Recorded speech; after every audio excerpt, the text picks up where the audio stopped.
Will Tyrese Haliburton play in NBA Finals Game 6? Decision is complicated, experts say. Tyrese Haliburton, even with a strained right calf that raised questions about his availability for Game 6 of the NBA Finals, has managed to keep the basketball world on its heels. "I can walk, then I want to play," Haliburton said Monday after the calf injury he aggravated in Game 5 clearly affected him during the Indiana Pacers' loss to the Oklahoma City Thunder, which left the Pacers trailing 3-2 in the best-of-7 series. The day before Game 6, set for Thursday, June 19, Haliburton said he is a competitor and wants to play, yet also remarked, "I have to understand the risks, ask the right questions." Cynics may think Haliburton is trying to keep the Thunder guessing. His coach said he probably will be a game-time decision for Game 6. But two orthopedic surgeons who have worked with NBA teams told USA Today Sports that decisions about whether to play with an injury are complex. "An ankle sprain can be 2 hours of conversation," said Brian Cole, head team physician for the Chicago Bulls since 2005. X-rays,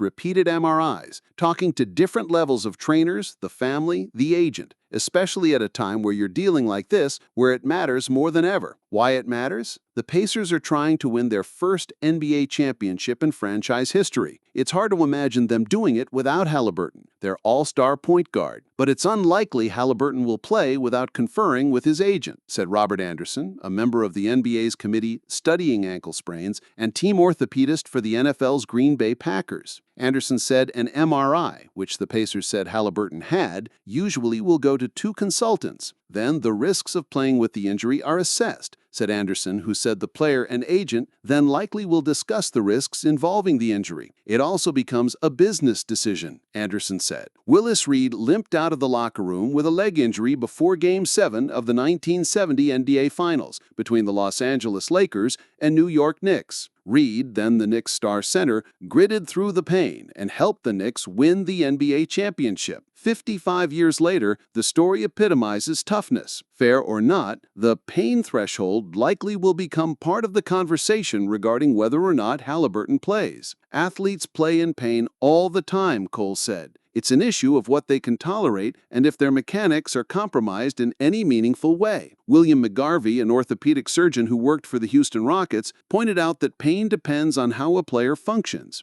McGarvey also noted that Haliburton is a triple threat, with the Pacers star averaging 17.9 points, 9.1 assists, and 5.8 rebounds during the playoffs. If he's just bringing the ball up, distributing, or in a position where he is just jumping up and down trying to grab a rebound, it's a little more controlled, McGarvey told USA Today Sports.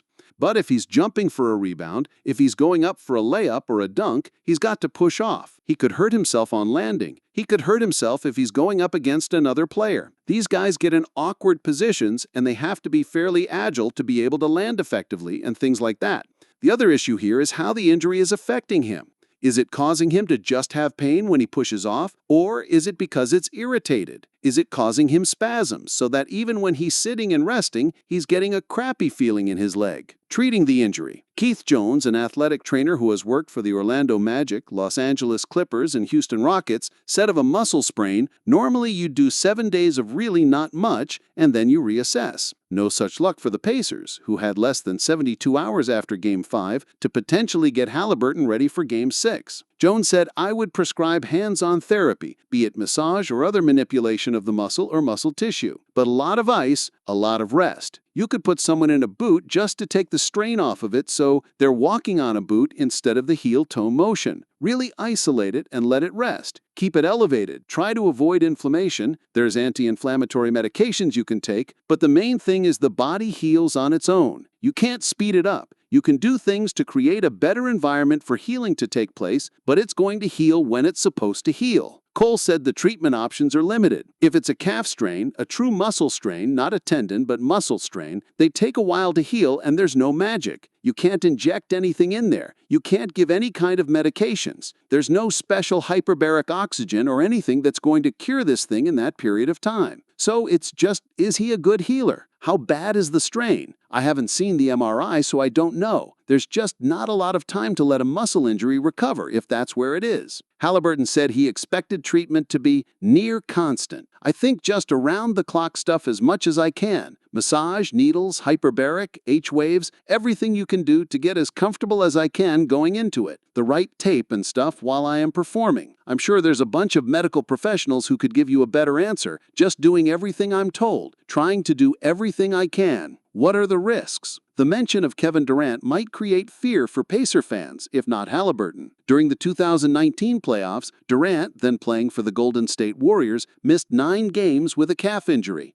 He returned to action during Game 5 of the 2019 Finals, with the Warriors trailing the Toronto Raptors 3-1. 2 minutes into the second quarter, Durant ruptured his Achilles tendon, which sidelined him for about 18 months. The 3 orthopedic surgeons who spoke to USA Today Sports said there is no evidence that a strained calf can lead to a ruptured Achilles tendon. I would argue that playing with a strained calf just runs the risk of getting an escalation of symptoms related to the strained calf. But, Cole said, an Achilles tendon ruptures in a very different location. A strained calf injury is a little bit higher up. So, I think that we would typically let a player play if they can tolerate the ability to play basketball, cut, pivot, change direction, and so forth. If they can tolerate all that, then we let them play. Anderson said Durant had pre-existing issues with his Achilles tendon. He said an MRI would provide the Pacers clear evidence of whether the injury stems from the Achilles tendon or muscles above the tendon associated with calf strains. So, when you have a calf strain, if it's in the muscle, there is absolutely no increased risk of Achilles tendon rupture. While talking about Haliburton, McCarvey said he was reminded of Michael Jordan playing with the flu during Game 5 of the 1997 NBA Finals. Jordan scored 38 points and led the Chicago Bulls to a victory over the Utah Jazz. If you know your injury isn't going to be a career-threatening thing, then it's really up to the individual as to how much they can tolerate and how much they want to go out there. And leaders tend to get out and deal with it.